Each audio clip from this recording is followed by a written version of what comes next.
भारत तक अब नए अंदाज में। मोदी जी के नेतृत्व में 2014 से देश की सीमाओं की सुरक्षा को एक अलग प्रकार की गंभीरता से भारत सरकार ने लिया है और जहां जहां पर भी सीमा पर अतिक्रमण करने का प्रयास हुआ, जहां जहां भी हमारे सीमा सुरक्षा बल या कोई सीएपीएफ के जवान पर घात करने का प्रयास हुआ, हमने तुरंत ही जवाबी कार्यवाही की है और हमारे जवान और हमारी सीमा दोनों को कोई हल्के से नहीं ले सकता। इसका उदाहरण भारत ने हमेशा पूरा करने का प्रयास किया है। जब उरी में हमला हुआ, पुलवामा में हमला हुआ और उसी वक्त भारत सरकार ने मोदी जी के नेतृत्व में एक मजबूत निर्णय करते हुए एयर स्ट्राइक और सर्जिकल स्ट्राइक करके उसका जो जवाब दिया, इसकी पूरी दुनिया भूरी भूरी प्रशंसा करती है। आज के इस गौरवपूर्ण कार्यक्रम में उपस्थित मंत्रिमंडल में मेरे साथी, यहीं के भूमिपुत्र जल शक्ति मंत्री जी, डीजी बीएसएफ पंकज सिंह जी, उपस्थित सभी बीएसएफ के अधिकारीगण जिन्होंने आज शानदार परेड में हिस्सा लिया है और जो अपनी चुस्तता के लिए बधाई के पात्र है, ऐसे सभी जवान भाइयों बहनों, उपस्थित सभी बीएसएफ परिवार के परिवारजनों और जैसलमेर के उपस्थित सभी आज बीएसएफ के निमंत्रण पर, हमारे निमंत्रण पर आए हुए सभी नागरिक भाइयों बहनों को मेरा नमस्कार। मित्रों, आज 57वां स्थापना दिन और परंपरा के अनुरूप इसकी परेड का दिन है। और इसका विशिष्ट महत्व है। महत्व दो दृष्टि से है। एक तो बल की स्थापना 65 में हुई, इसके बाद पहली बार सीमा के जिले में बल का स्थापना दिन बनाने का नरेंद्र मोदी सरकार ने निर्णय किया है। और मैं मानता हूं इस परंपरा को हमेशा के लिए जारी रखना चाहिए, क्योंकि स्थापना दिन उसी जगह दायित्व बीएसएफ को दिया है। आज मैं उस सभी दिवंगत शहीद जवानों को विनम्र भाव के साथ पूरे देश की ओर से, हमारे प्रधानमंत्री जी की ओर से और गृह मंत्रालय की ओर से विनम्र श्रद्धांजलि देकर अपनी बात की शुरुआत करना चाहता हूं। मित्रों, सीमा सुरक्षा बल का जो इतिहास है, बहुत गौरवपूर्ण इतिहास।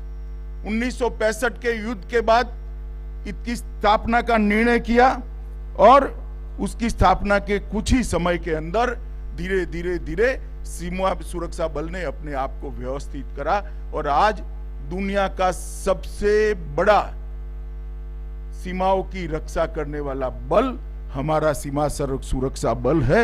इसको हमें बहुत गर्व है। चाहे पहाड़ हो, चाहे रेगिस्तान हो, चाहे गुजरात और राजस्थान के दलदली रेगिस्तान हो, चाहे नदियों में और जंगलों में उबड़ खाबड़ बॉर्डर हो, पश्चिम बंगाल की बॉर्डर पर, मेघालय की बॉर्डर पर, चाहे बर्फीले तूफान के बीच में कश्मीर में, सीमा सुरक्षा बल ने ना -43 डिग्री टेम्परेचर की परवाह करी है, ना 50 डिग्री टेम्परेचर की परवाह करी है। हर भौगोलिक परिवेश के अंदर अहर्निश पराक्रम और उत्कृष्ट सेवा का प्रदर्शन करते हुए सीमा सुरक्षा बल ने अपने देश को सुरक्षित रखा है। और आज लोंगोवाल के युद्ध को कौन भूल सकता है। सेना और सीमा सुरक्षा बल ने साथ में मिलकर 1971 में लोंगोवाल में एक अदम्य उत्साह और प्रचंड पराक्रम का परिचय देते हुए बहुत कम संख्या में हमारे जवानों ने एक पूरी टैंक की बटालियन को खदेड़ दिया था, उसका संपूर्ण समूल नाश करने का काम किया। और वो युद्ध देश भर में लड़े गए जमीनी युद्धों के अंदर उदाहरण रूप दिखाया जाता है। कई ट्रेनिंग सेंटरों में उसको सिखाया जाता है कि आधुनिक से आधुनिक हथियार हो, संख्या ज्यादा हो और सामना करने के लिए हथियारों के नाम पर लगभग कुछ न हो, संख्या 1/10 हो, फिर भी अगर जवान वीरता के साथ देशभक्ति से प्रेरित होकर सामना करता है तो विजय श्री उसी का वर्ण करती है जो पराक्रमी है, जो साहसी है, जो अपने देश को सुरक्षित करना चाहता है। और ये उदाहरण आज पूरे दुनिया भर के ट्रेनिंग सेंटरों के अंदर सिखाया जाता है। कुछ समय पहले मैं ब्रिगेडियर कुलदीप सिंह चांदपुरी जी को मिला था। फरीदाबाद में देश का सबसे ऊंचा झंडा लहराने के लिए मैं गया था, तब चांदपुरी जी को मिलने का मुझे मौका मिला था। मुझे उसका गर्व है। मित्रों, आपको मिले एक महावीर चक्र, 13 वीर चक्र, 4 कीर्ति चक्र, 13 शौर्य चक्र और अगिनत पुलिस मेडल आपके सीमा रक्षण में एक अद्वितीय बल होने का सबसे बड़ी साक्षी भरता है कि ये बल को इतने सारे वीरता के चक्र मिले हैं, वो मेरे लिए भी गौरव है।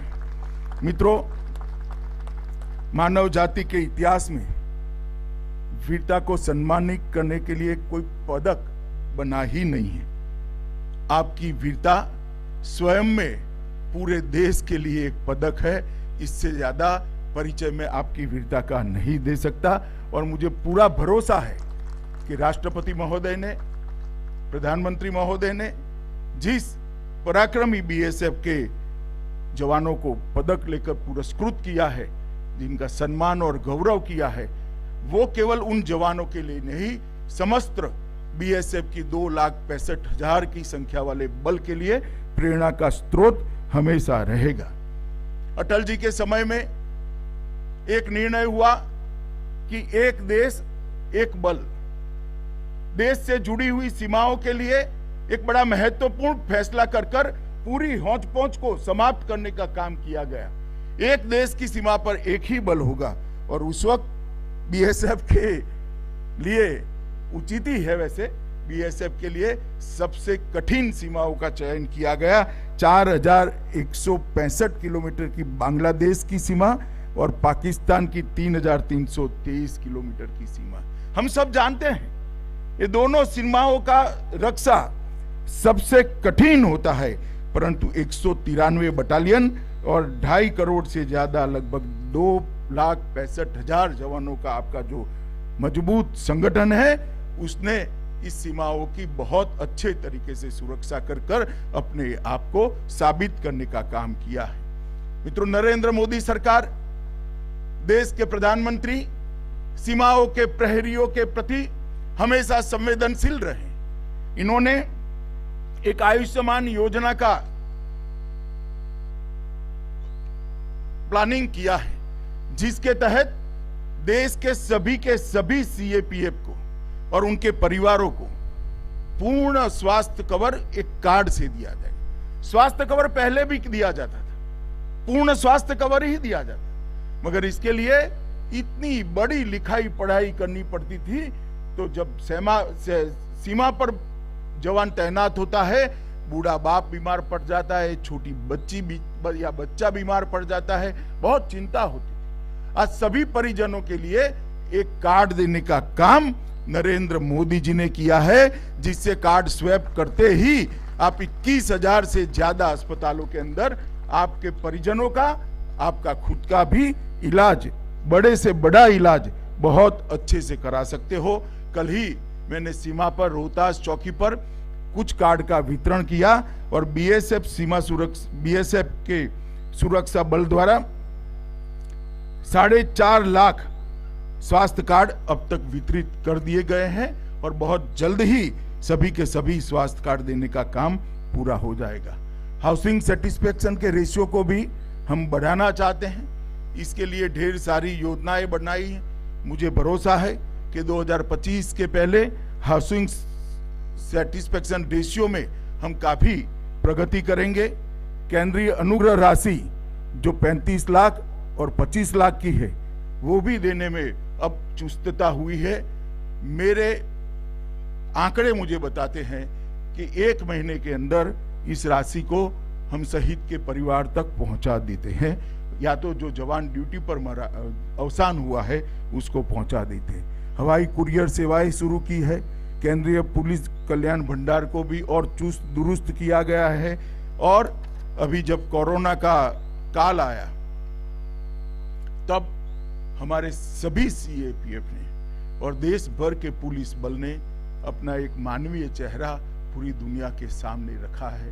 अगणित हमारे साथी कोरोना में लोगों की सेवा करते करते खुद कोरोना ग्रस्त होकर उनका मृत्यु भी हुआ है। परंतु शांति काल हो या युद्ध काल हो, सीमा हो या सीमा के अंदर हो, सीमा सुरक्षा बल देश की जनता की सुरक्षा के लिए सदैव तत्पर है। इसका बहुत बड़ा उदाहरण सीमा सुरक्षा बल के जवानों ने पूरा करा है। और मैं मानता हूं कि इसको लंबे समय तक देश जब भी कोई महामारी आएगी निश्चित रूप से याद करेगा। दूसरे एक पहलू पर भी मैं ध्यान दिलाना चाहता हूं कि सीमा सुरक्षा बल और हमारे सभी सीएपीएफ के जवानों ने मिलकर 2 साल के अंदर लगभग 2.5 करोड़ वृक्षों को न केवल बोने का काम किया है, वृक्षारोपण किया है, उसको पूर्णतया सुरक्षित करते हुए 100% वृक्ष बड़े हो इसके लिए भी काम। और पहली बार वैज्ञानिक तरीके से सभी सीएपीएफ ने बल के हर जवान को एक एक वृक्ष के साथ जोड़ते हुए ये वृक्ष लगाए हैं। इसकी चिंता भी हो रही है, इसका रखरखाव भी हो रहा है, और जो वृक्ष टिक नहीं पाते थे उनको फिर से लगाने का भी एक बहुत बड़ा आयोजन किया है। मैं सीमा सुरक्षा बल के डीजी के माध्यम से सभी सीमा सुरक्षा बल के जवानों को इसके लिए बहुत बहुत बधाई और साधुवाद देना चाहता हूं।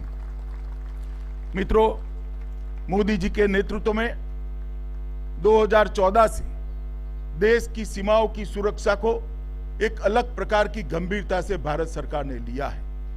और जहां जहां पर भी सीमा पर अतिक्रमण करने का प्रयास हुआ, जहां जहां भी हमारे सीमा सुरक्षा बल या कोई सीएपीएफ के जवान पर घात करने का प्रयास हुआ, हमने तुरंत ही जवाबी कार्यवाही की है। और हमारे जवान और हमारी सीमा दोनों को कोई हल्के से नहीं ले सकता। इसका उदाहरण भारत ने हमेशा पूरा करने का प्रयास किया है। जब उरी में हमला हुआ, पुलवामा में हमला हुआ, और उसी वक्त भारत सरकार ने मोदी जी के नेतृत्व में एक मजबूत निर्णय करते हुए एयर स्ट्राइक और सर्जिकल स्ट्राइक कर उसका जो जवाब दिया, इसकी पूरी दुनिया भूरी भूरी प्रशंसा करती है। मित्रों, कोई भी देश तभी प्रगति कर सकता है, कोई भी देश तभी जाकर दुनिया में आगे बढ़ सकता है, और कोई भी देश तभी अपनी संस्कृति को पनपा सकता है, फला फूला सकता है, जब वो सुरक्षित हो। और आप देश की सुरक्षा सुनिश्चित करने वाले जवान हैं। पूरा देश आप पर गर्व करता है। और भारत की सरकार के लिए मोदी जी के नेतृत्व में सीमा सुरक्षा का मतलब ही राष्ट्रीय सुरक्षा है। तो आप सदैव ये बात को याद रखिए कि आप सीमा की सुरक्षा कर रहे हैं, इसके साथ साथ पूरे देश को सुरक्षित कर दुनिया में अपना स्थान सुनिश्चित करने के लिए एक अच्छा प्लेटफॉर्म देने का काम भी आप कर रहे हैं। वो मुझे आप लोगों को इसलिए बताना है कि ये सीमा सुरक्षा पर की कठिनाइयां ही अपनी भारत माता को पूरे विश्व में सर्वोच्च स्थान पर आरूढ़ित करने के लिए एक प्लेटफॉर्म पूरा करती है। मित्रों, हमने कई प्रकार की नई तकनीकों को अपनाया है। पंकज सिंह जी ने अपने अभिभाषण में इसका जिक्र किया है, मैं ज्यादा कहना नहीं चाहता। मैं बल को इतना ही आश्वासन देना चाहता हूं कि विश्व में उपलब्ध सर्वोच्च टेक्निक आपकी और सीमा की सुरक्षा के लिए सीमा सुरक्षा बल को उपलब्ध कराई जाएगी। ये सरकार का कमिटमेंट है और सरकार उस दिशा में काम कर रही है। ड्रोन का भी खतरे की जिक्र हुआ। ड्रोन के खतरे को निपटने के लिए ड्रोन प्रतिरोध प्रणालियां बनाने के लिए सीमा सुरक्षा बल, हमारा एनएसजी और डीआरडीओ तीनों मिलकर प्रयास कर रहे हैं। हमारे वैज्ञानिकों पर मुझे पूरा भरोसा है, कुछ ही समय के अंदर हम स्वदेशी ड्रोन को कंट्रोल करने वाली प्रतिरोध प्रणाली बनाने में सफल होंगे और इसका भी हम तुरंत ही निपटारा करेंगे। मित्रों, अभी अभी भारत सरकार ने ढेर सारे कदम आपके यहाँ जो जगह खाली है उसके लिए उठाए हैं। 50,000 जवानों की भर्ती का काम पूरा हो गया है, उनकी ट्रेनिंग चालू हो गई है और आगे पर भी हम इसको बढ़ाने के लिए निश्चित प्रयास करेंगे। मित्रों, सीमा की सुरक्षा के लिए, अच्छे इंफ्रास्ट्रक्चर के लिए सड़क निर्माण का जो बजट था वो 2008 से 2014 लगभग 23,000 करोड़ था और 2014 से 2020 तक नरेंद्र मोदी जी के प्रधानमंत्री बनने के बाद 23,700 करोड़ से बढ़ाकर 44,600 करोड़ का करा है। यही बताता है कि सीमा की सुरक्षा के अंदर इंफ्रास्ट्रक्चर पूरा करने के लिए नरेंद्र मोदी सरकार कितनी कटिबद्ध है। मित्रों, राजस्थान की लगभग 1070 किलोमीटर लंबी अंतर्राष्ट्रीय सीमा में भारत माला प्रोजेक्ट से राजस्थान में सड़कों का जाल बिछाया जा रहा है। पूरे देश में भारत माला प्रोजेक्ट के तहत बनने वाली सड़कों से 24,800 किलोमीटर सड़कें बनानी है। कल ही में भारत माला प्रोजेक्ट में बनी हुई सड़क पर अंतिम चौकी पर जाकर आया हूं, तब मुझे मालूम पड़ा कि मोदी जी ने जो फैसला लिया है वो सीमा सुरक्षा के लिए कितना उपलब्ध है, उनकी उपलब्धता के लिए, जवानों की चीजों की उपलब्धता के लिए कितना अच्छा है। अटल सुरंग को राष्ट्र को समर्पित किया, 6 सालों से काम नहीं होता था, वो मोदी जी के समय में ही हुआ और लगभग 14,450 किलोमीटर रोड 2007 से 2020 तक बनाने का काम, सीमा के रोड बनाने का काम हमने पूरा कर दिया है और इसमें 7,270 मीटर लंबे पुल बनाए हैं। इससे आपको मालूम पड़ेगा कि किस प्रकार की लेवल से ये फैसले हो रहे हैं। क्रिटिकल बॉर्डर प्रोजेक्ट हेतु भूमि अर्जन को आसान बनाने के लिए गृह मंत्रालय को भूमि अर्जन का और पुनर्वसन और पुनर्व्यवस्थापन का काम सरकार ने घोषित किया है। इससे और आगे पर सरलता होगी। मित्रों, हमारी सीमाएं जितनी सुरक्षित होगी, सीमावर्ती क्षेत्र भी इतना ही सुरक्षित होगा। और सीमावर्ती क्षेत्र को सुरक्षित रखना है तो सीमावर्ती क्षेत्र के भाइयों बहनों के लिए, वहां के नागरिकों के लिए ढेर सारी योजना नरेंद्र मोदी सरकार ने बनाई है। मेरा बीएसएफ के सभी जवानों के साथ, सभी जवानों को एक आग्रह है कि आप सीमा की सुरक्षा के साथ साथ जब समय मिले तब ये योजना के क्रियान्वयन पर भी ध्यान रखिए। डिस्ट्रिक्ट कलेक्टर के साथ चर्चा कर सबके घर में बिजली पहुंची या नहीं पहुंची, सबके घर में शौचालय पहुंचा है या नहीं पहुंचा है, सबको अपना स्वास्थ्य कार्ड मिला है या नहीं मिला है, मुफ्त राशन जो भेजा जा रहा है वो नागरिकों को मिलता है या नहीं मिलता है, इसकी भी आपको चिंता करनी पड़ेगी। तभी जाकर सीमा पर रहने वाले हमारे सभी नागरिकों को जब हम खुशहाल रखेंगे, उनकी सुविधा में बढ़ोतरी करेंगे, तो अपने आप में सीमा की सुरक्षा करने में आपको बहुत सहायता मिलेगी। मुझे पूरा भरोसा है सीमा सुरक्षा बल उसको भी बहुत अच्छे तरीके से करेगा और सीमा पर रहने वाले नागरिकों के साथ संबंध और संवाद दोनों को पुख्ता कर सीमा सुरक्षा का एक चक्र ठीक से हम पूरा करेंगे। मित्रों, फिर से एक बार मैं बलिदानी सभी सीमा सुरक्षा बल के जवानों को बहुत विनम्रता के साथ और भावना के साथ श्रद्धांजलि अर्पित करता हूं। आपके दिए हुए बलिदान के कारण ही आज देश सुरक्षित है, सुनिश्चित भी है और 130 करोड़ का देश बहुत आराम की, चैन की नींद इसलिए सो रहा है कि आप सीमा पर रात को जागकर सीमा के प्रहरी बनकर पुरुषार्थ और पराक्रम के साथ सीमाओं की रक्षा करते हैं। मैं आपके अदम्य उत्साह और पराक्रम को नमन करता हूं और आप सभी को स्थापना दिन की फिर से एक बार बहुत बहुत बधाई देकर मेरी वाणी को विराम देता हूं। वंदे मातरम।